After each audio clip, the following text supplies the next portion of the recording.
Oh, okay, when we go a little bit further into the mines, I wasn't expecting to need to talk until later on, but we found one of the kids already. Why is he hobbling slowly towards, danger? I remember the days when these skeletons were actually a threat. So, I don't think we've ever been past here before. Maybe this is the door that requires the key from the hunt. Yeah, we basically couldn't get through here at all before. And I'm guessing that is a much stronger enemy than we've been encountered. Yep, that is way stronger. Okay, then. But we're about on the level with this thing. This isn't quite like our first run through the Xertanan caverns.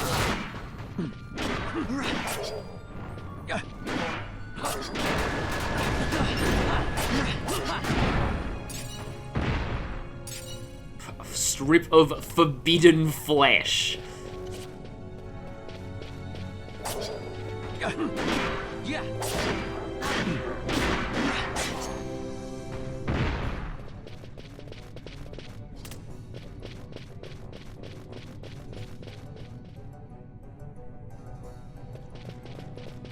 Still new territory, and I definitely should keep Libra up, because usually the traps in higher leveled areas tend to be pretty nasty. We'll be dealing with that in the Necrol of Nabudis way later, and that will be a vampire, or vampire, or however you want to say that. I've heard it said several different ways. Here's why I like having healing on Barsh. See, I kind of want to try summoning Cuchulainn here, but on the other hand, I also don't know how many of the enemies here are actually going to be vulnerable to poison. Because I think he mainly uses status ailments like poison and sap to do his damage. Okay, that thing has bravery. I want to let my physical attackers have a bit of fun here. I could just breeze through a lot of these with magic users, but... yeah, that is an accident waiting to happen. Just something you don't want to hear in a mine. Yeah, these guys love... I mean, I guess I could use a Dispel Mote if I really wanted to. I wonder what Colthea's damage is looking like right now. Maybe I don't know if I should equip a gun or not. And again, accident waiting to happen. Libra's coming back, which is good.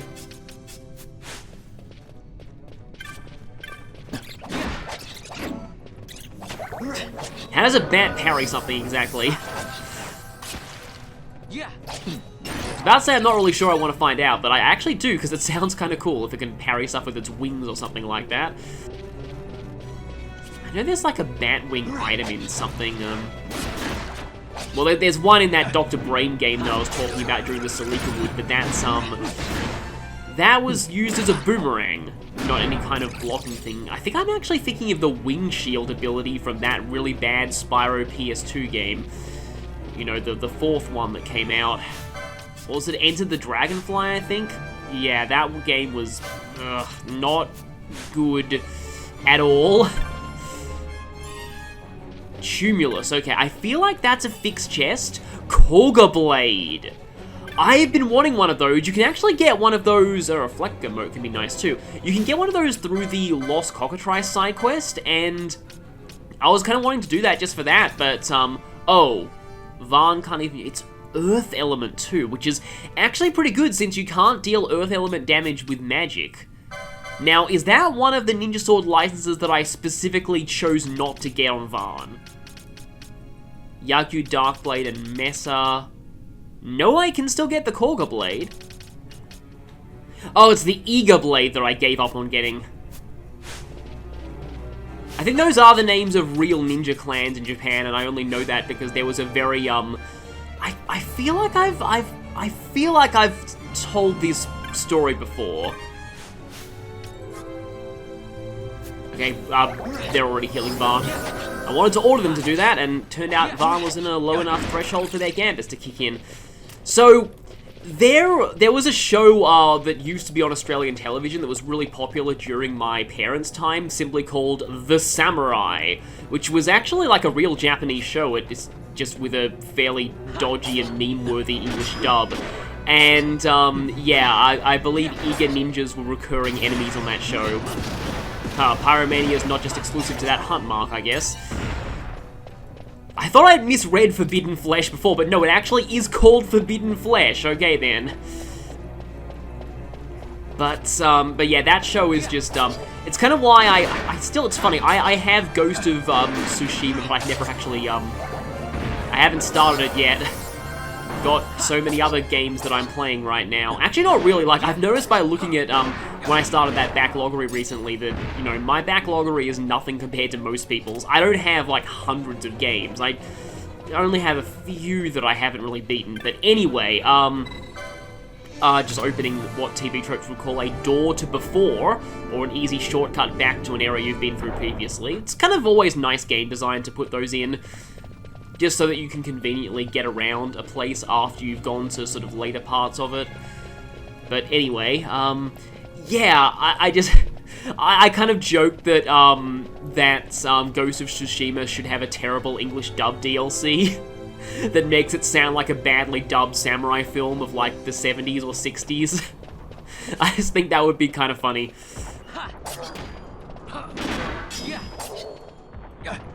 Yeah, you know what? It might be a decent idea for me to bring in my casters here. Except everyone's red because of the shockwave.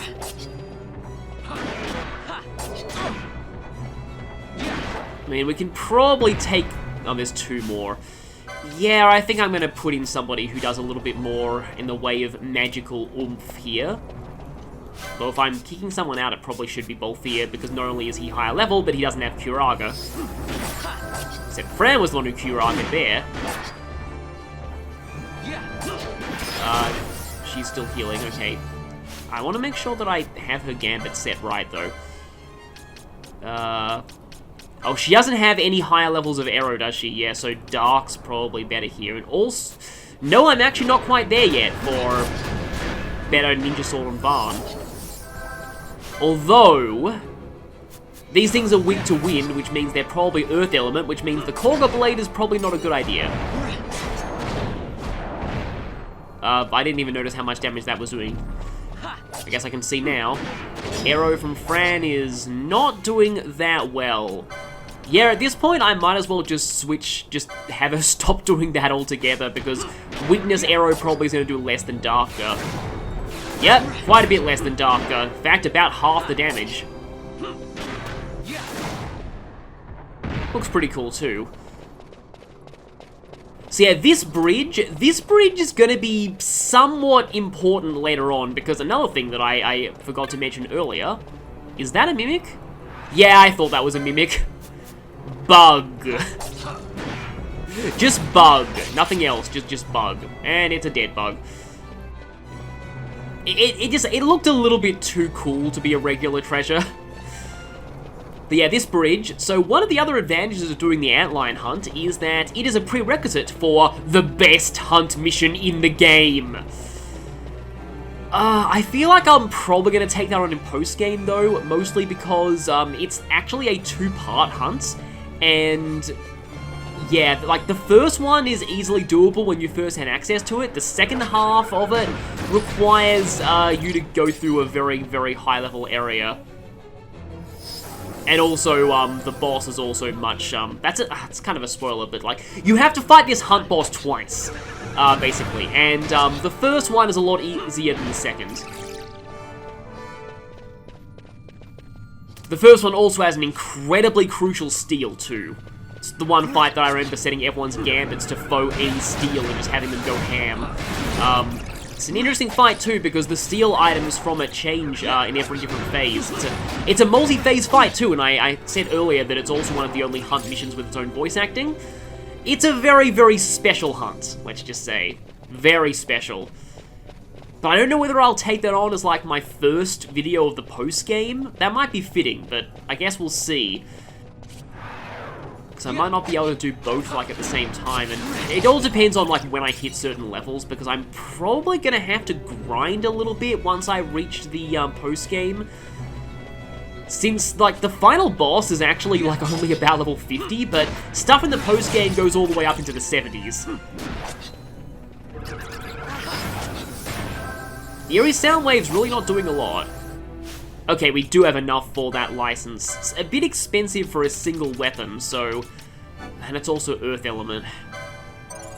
I suppose I can try it. And again, it's one of my only methods of dealing Earth damage. I think in my first playthrough, the main Earth elemental damage that I used was like mud bolts, which are not bolts, mud bullets, which are a type of ammunition. Okay, I feel like I'm doing less. Those things may resist Earth. Opening up another gate.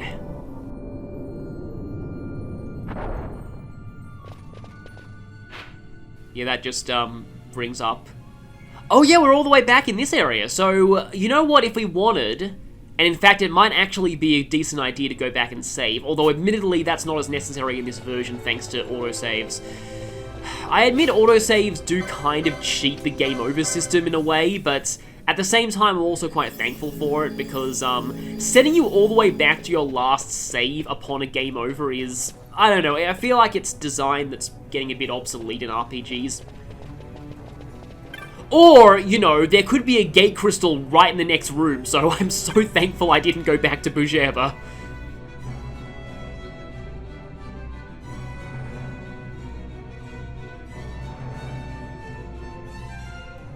Yeah, that's true. Obviously don't want to go in there with a very dangerous... Like, antlions are a real thing, but a lot of fiction loves giant antlions for some reason. I feel like they were a thing in Fallout, or... what was it? What was that? Half-Life, yeah. Were they a thing in Half-Life? I don't know. I just remember when I was younger, I had friends who were more into PC gaming, and they would often talk about antlions from... It was either Half-Life or Fallout, possibly both. Yeah, I was like... The only PC gaming I was ever really into was Age of Empires.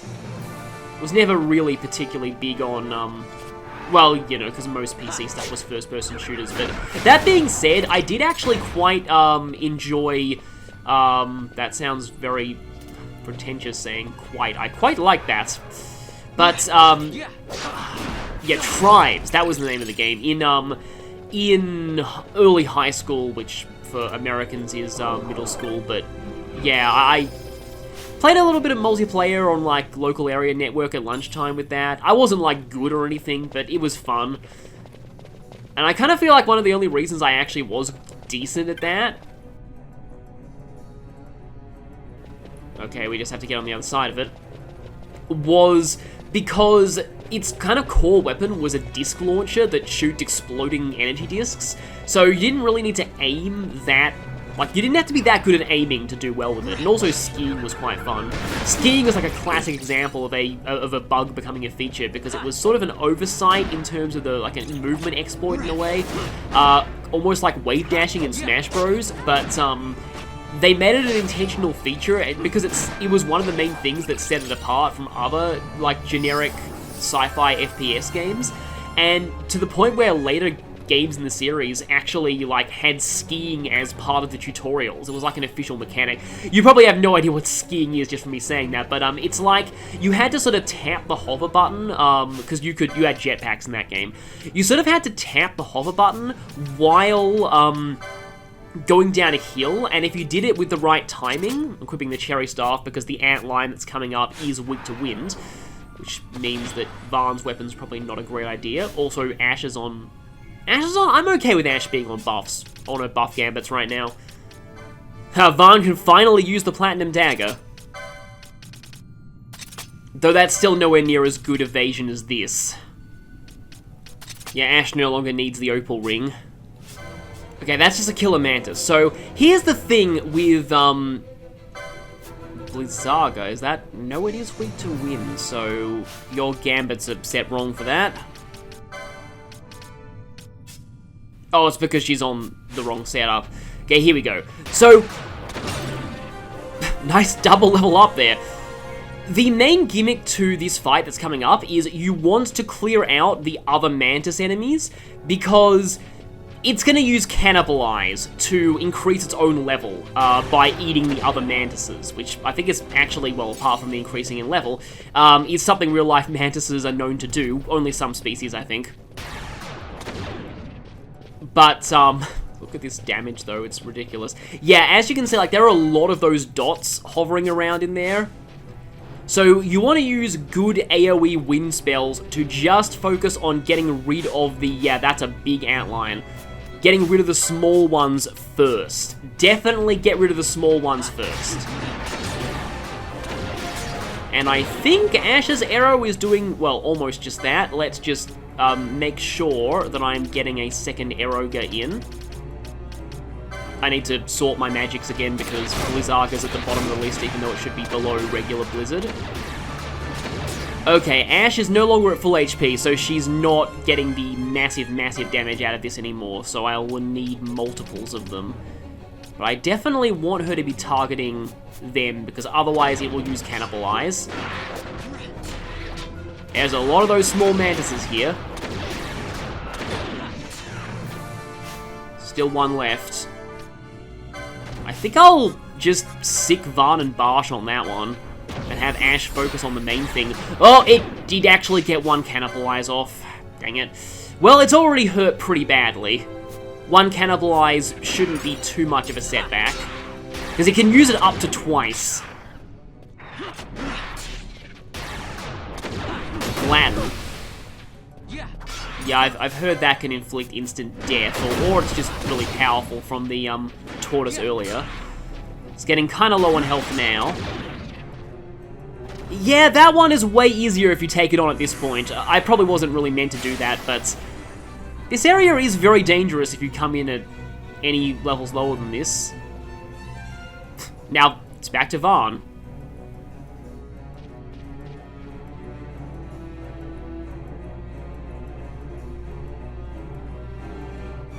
Yes, they would surely drag you away, so you wouldn't die. Okay. Now this is interesting. So, he dropped that key, and it's fallen off of this floating island in the sky.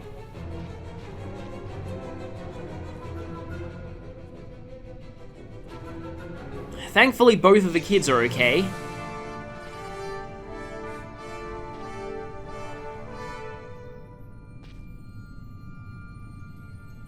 Yeah, there are quite a few hints as to where that key might be. If you've spoken to some NPCs in other areas, you might also be hinted at where it might be. I'm sorry, Bosch, but that is a pathetic Cura. So the good news is, from here we can teleport directly to where we need to go.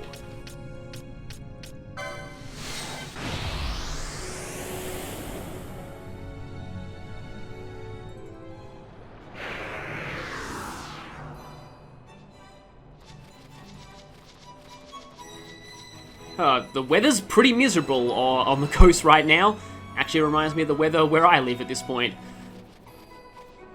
So, look at that glint there? Yeah, this guy fell down from Bujerba. Here's something else that fell from Bujerba. I do like how if you've been paying attention to the NPCs, you would actually be hinted at where that key may have fallen. Yep, let's not all just take dives off of Bujerba. Just because one man survived it doesn't mean you will. Oh, okay, so all of these are listed in the order you found them, not the order that you visit the areas in. But as there's a save point right here, I'm going to do something a little bit crazy now. And I don't mean making everyone Berserk status and using the strategy that I used against Exodus.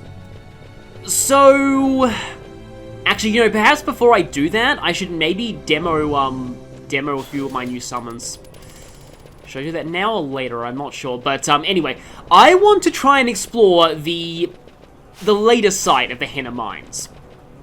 And the enemies in there, it's a very good thing the children stopped what they did, because the enemies in there are in the level 60, like high 50s to early 60s. You're not meant to be in there until post-game, but there is some incredibly good armor and weapons you can get from fixed chests in there. Now, I'm going to try, though, Cuchulainn, just to show what he does.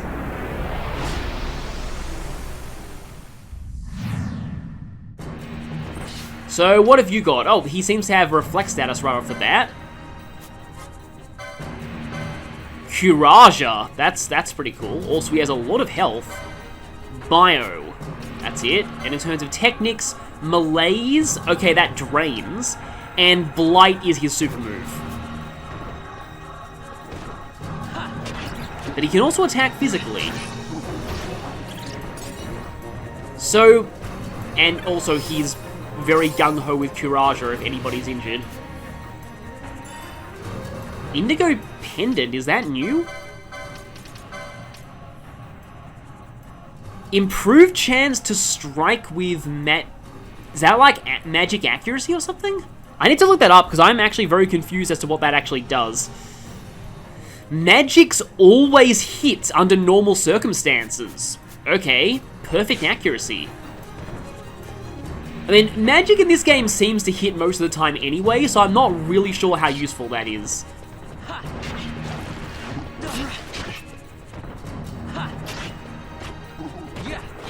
Yeah, Cuchulainn seems to be mostly a physical attacker right now. Not necessarily a bad thing.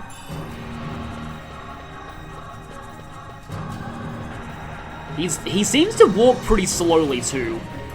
Don't really know what his gambits are, and I don't think you can customize Esper gambits in this version. Or can you? No, I don't think I can get to him in the menu. Because I kind of want to see, like, does he only use, use his drain attack if... Oh, right, yeah. Because this is undead, then, draining heals. And also, you might notice that he took damage from that drain because this thing's undead, and his HP still said 9999. He must have more than the HP cap. So, I mean, I guess he's a pretty good meat shield against bosses and in other circumstances like that. Not really, I mean, I mostly gave him to Vaan for the extra abilities, but maybe it's not a great idea if, to give him to somebody who has very low attack power overall. Yeah, he is, okay, he's actually using Malaise now. Well, it does some pretty good damage. Yeah, so he's kind of the tank summon. Which, like I said, might actually be pretty good in certain circumstances. Especially since Espers seem to have pretty much unlimited MP. Of course, having a tank summon is not going to be of any use if the character who summoned him easily goes down, but Vaan can dodge tank very well, so actually maybe they do make for a good combo. They do, you know, just like a lot of tactics like this, like he's kind of a Blissey in a lot of ways. Reminds me a little bit of Ricky in Xenoblade Chronicles, high HP and relies on status ailments to do damage. Oh, hey, we got an Eager Blade that we can't use. Because I chose not to go that route with Vaan. Water elements. Yeah, they're actually both useful because they're both elements that magic kind of sucks at using. Of course, again, in the original version of this game, all ninja swords were dark elements, so this is new to Zodiac. I do like there's a little bit more variety with them now. But yeah, like as I was saying, the problem with this kind of strategy is they tend to make fights go on for a very long time. But there is a speed up button in this game, so that could actually be kind of helpful. Okay, we're going in. This could end extremely badly. We'll see how well you hold up against the deadly denizens of the depths. 44, that's not actually terrible in terms of level.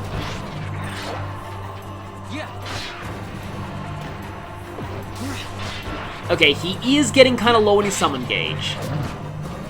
Yeah, I suppose that's the other problem with having a tanky, gradual grinder Esper is that they only have a limited amount of time to be summoned. There's two of them here. He's getting kind of low on his timer. You know what? I'm gonna try Blight. Because he never gets to use this in his boss fight, I don't think. Of course, we need to be a bit closer. Is that gonna hit both of them, or just one?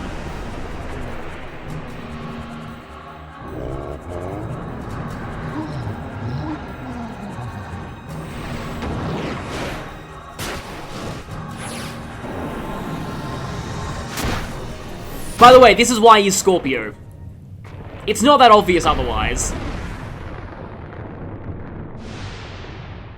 Just instantly rotting everything around is kind of a cool looking attack.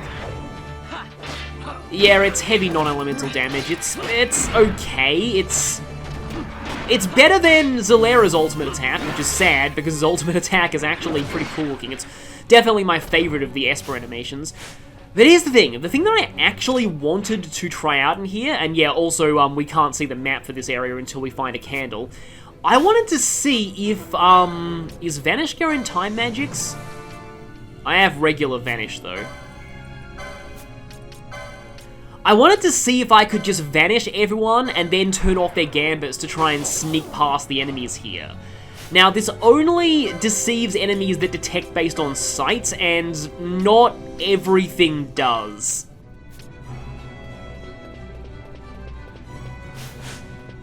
In fact, maybe it's a good idea to just leave only one person with Vanish in the party, because I'm pretty sure that if you're not in the party, your Vanish timer doesn't count down. Yeah, some enemies detect based on sound, so Vanish is actually... yeah, it's very limited in what it actually can deal with. Oh, they're just regular old Malboros.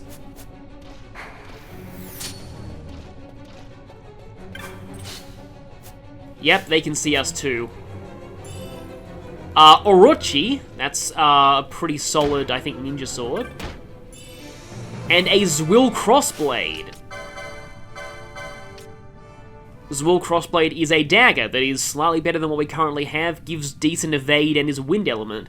I can... ninja sword... wow, okay, disable. That's actually pretty good too.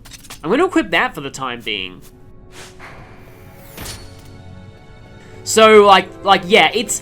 if you can try and sneak past the enemies don't get, like, really, really bad until the later parts of this shaft, but there is some very good treasure, and I kind of want to try and grab as much of this treasure as I can before we, reach Giruvegan. Just because Giruvegan, and the Feywood are very dangerous places. Oh, looks like Penello's... guess buffs do wear off while you're not in the party, because Penello's Vanish is gone. I could, like, attempt to... just keep myself sustained with some X potions.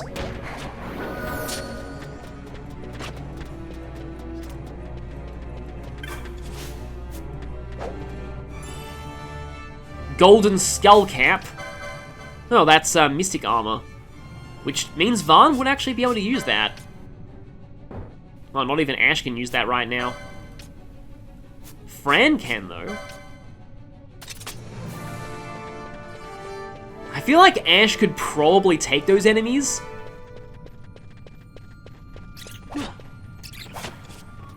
Yeah, Vaughn is probably gonna be expiring any time now. Okay, that leads to somewhere new, which will give me a new autosave, so I might as well take that opportunity. And we use this brief moment of calm to heal. And with Protect and Bubble on, Vaughn marches on.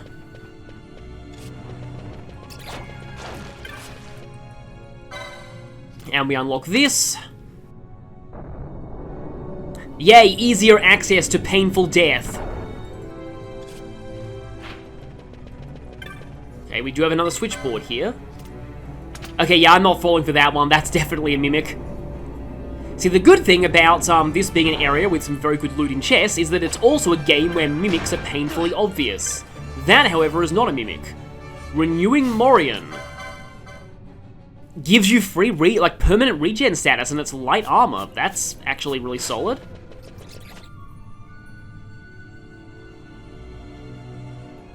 Uh-oh. Yeah, I think we're about reaching the point of likely our no return. What even are you? Yeah, I remember Arrow Knights. I know that name, and it sounds really bad. Let's try and not die. That was unsuccessful. Okay, then. Fran is, like, bubbling a lot of stuff. She needs to not have gambits on. And also, there is like a bajillion traps around that thing. I don't really have much time to use float on myself. Float mode. Okay. Dragon Whisker. That was one of the strongest spears in the original version, not so much now, but it's a 100 power spear, can inflict disable on hits. There's a better version of the Dragon Whisker, which like in the Japanese version is just called like Dragon Whisker with a letter after it, but it has a different name in the English translation. Yeah, there's a better version of it that is also, well, better, but I think it requires some loot farming, and also those things run out. Abyss Steel, I remember those things, they're really bad. So we're just going to quietly make our way through here and hope that they don't notice. It's reminding me of what Team Rocket was doing with that Aerodactyl in the, that Pokemon anime episode. Let me get this treasure.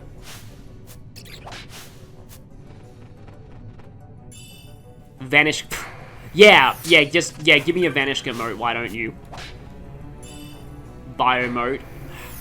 Yeah, I don't want motes. I just want to not die. Dispel mote. So, in the ultimate example of that doesn't sound good, I opened the attack menu and, oh, well, before there was like a couple of enemies that, yeah, Dark Lord. Nope, that doesn't sound good.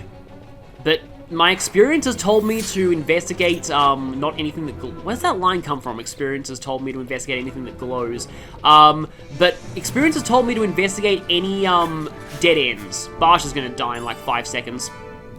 You have failed me, dead ends! Oh no.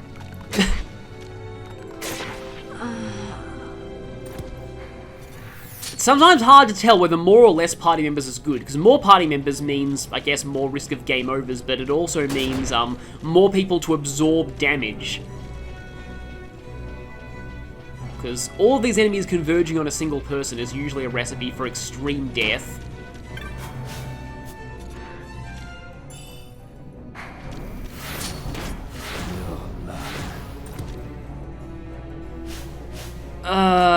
This is bad.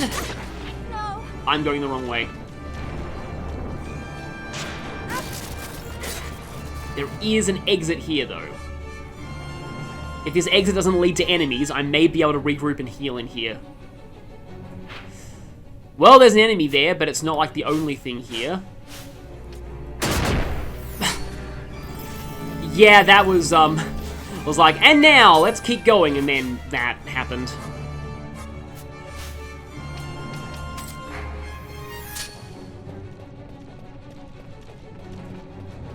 Yeah, these areas are completely swarming with high-level enemies with very dangerous abilities. So I'm not sure if going any further in here was even worth it. No. No, you are not forcing me to switch back to Barsh, who's all the way over there. Ah! Yeah, wow, leaving stopped characters behind is a pain like that.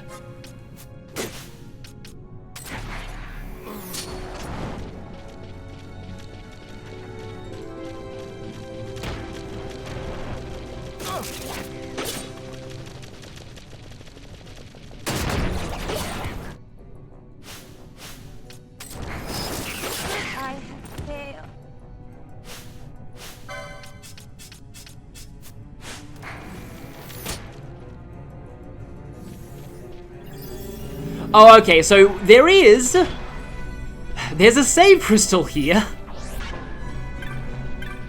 It'd be really sadistic if that was a mimic. Scathe. That is a, very, can Ash even use that right now? I don't think she even can. It's black magic and it's pretty strong. Yeah, it's up there, it's non-elemental. So, good news is this can heal you. The bad news is I'm not really sure I want to be saved in this area. That's what 200 save slots are for. So, the reason why there was a save point there is because this area has very heavy mist in it, and this is where we'll fight that particular very special hunt. But in there we get the Masamune. Your pockets feel lighter. That's very annoying. It's kind of like Mako Beam and Wastrel Beam. Masamune, which Vaan can use right now. Maybe this detour wasn't a waste of time. So this is, in the original game, this was the ultimate katana. And in the original game, it had one of the highest combo rates in the entire game. It doesn't quite have that level of a combo rate in this version, and combo rate isn't as important in Zodiac as compared to Vanilla, but I'll get into why later, because right now I'm more focused on not dying as we make our way out of this area. But I would say that Masamune is definitely worth coming here for. In fact, the only, I think the only real other way to get that is to steal it from that particular hunt, boss. And now it's time for Operation Take the Money and Run. In this case, money means a very good katana. Ah, freaking traps. Don't be too many skeletons in here. Oh, yeah, that's actually a pretty good piece of armor. And we're all dead. Run, run, run, run, run! Oh no, I went the wrong way. We're probably dead.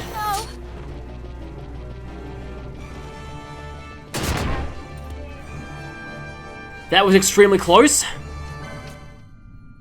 By the way, yeah, this is the Mage Power Shizak, which increases magic. It's one of the few pieces of heavy armor that increase magic. Oh look, this is probably the map, which I doubt is worth going all this... Yep, that's the map. That's the map, and I can't see because of the camera. Give. Pair of Quasimodo. I've always wanted to know what those do, because I saw that name in the license board ever since the beginning. Immune to sap, that's all? Really?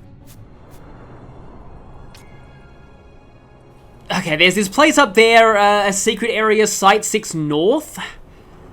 There's some pretty good stuff that's in the chest there. There's also a really good gun that's supposed to be somewhere in Site 5, but I didn't find it. There it is, Arcturus. Now the question is, do we... Yeah, that was bad.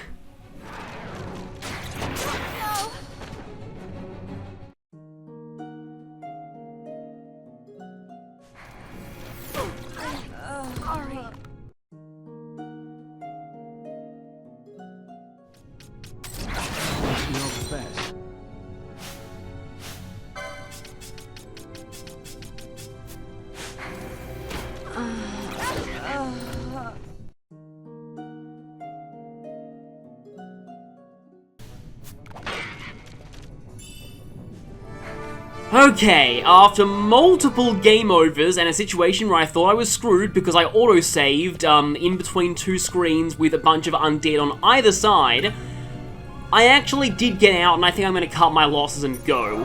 And I'm also going to be lazy and use Teleport Stone to go from Bujerba to Bujerba just to get out of here easily.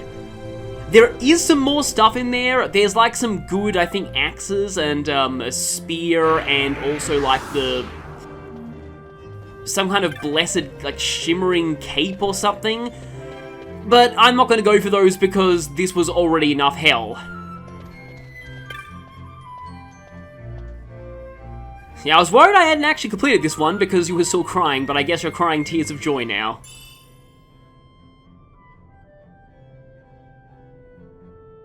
My mouth is so open right now. You can't see it, but it is. I forgot you got a bubble belt out of this. In fact, even though the bubble belt is quite a late, like, accessory license, I forgot you get it out of this. That means I would definitely recommend picking this one up, and Barsh can use it too. That's even better. Picking this one up, like, completing this hunt as soon as you can, because even though we do have access to bubble magic, so we can just afford to rebubble ourselves whenever we want to, it does take time, and sometimes recasting bubble over and over in the middle of a fight isn't practical. So having bubble permanent with an accessory and it also means that this way I don't think it can be dispelled either, is actually a very useful thing. And if you've been looking at my menus at all lately, you will have noticed that we're at a new clan rank, Paragon of Justice, which is pretty awesome. We've had this rank for a while, but I wanted to wait until I turned in all the hunts that I wanted to do at this point, just in case the antlion pushed us up to a new rank, and it hasn't. But we get a High Arcana and 3 teleport stones. Also from Mont Blanc, oh, okay, wow, we haven't reported any of our boss kills since the King Bomb. But yeah, that helps open the road to the Necrol of Nabudis, where people can die horribly, but oh well. And Ahriman, a boss that was actually kind of interesting, despite being a little bit forgettable. That's a bit of an oxymoron, but anyway. The Mandragoras.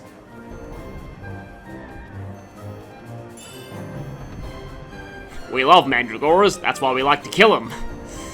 That's paraphrasing a Monty Python quote. So with over 4 Espers, get another High Arcana. And if we check the new marks that are available, yep, Ancient Man of Mystery is opened up. This is that hunt that I was talking about when I said, well, the hunt that I said was the best hunt in the game. This is available after you defeat the antlion.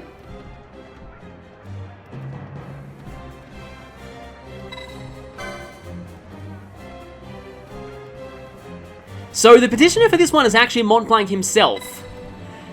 But I think I'll save this until a little bit later. We're not going to take it on until its own episode, because it's pretty amazing. But I do want to see if anything new is being sold in the bazaar with our new rank. We can buy ethers now. Okay, we can get Siphon.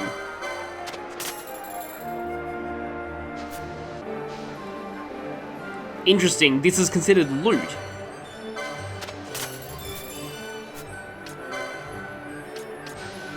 Chronos tier pack, that's all we get out of that.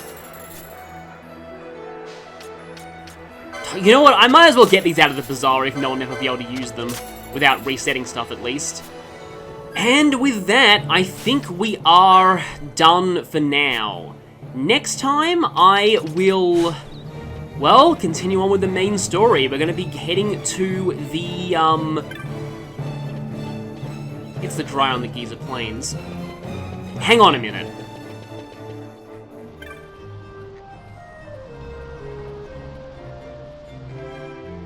Yeah, so we can actually turn in, I think, the Ring of the Toad now.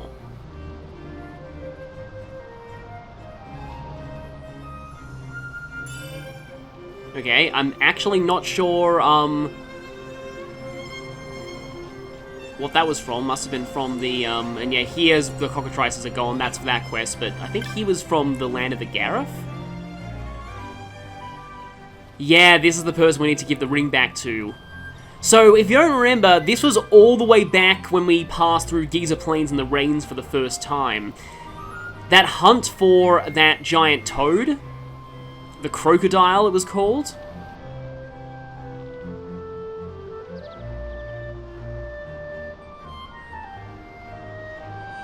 So yes, it is extremely heavily implied the person who gave us that hunt has been dead for 10 years. Well, much longer than 10 years, but yeah, he was dead all along. But yeah, we don't get any items out of that, we just get some closure on that hunt. Okay, now I'll see you next time when we continue the main story, heading to the village of the Vieira, and from there we'll go to the Feywood. See you all then for likely pain. The Feywood is a very dangerous place.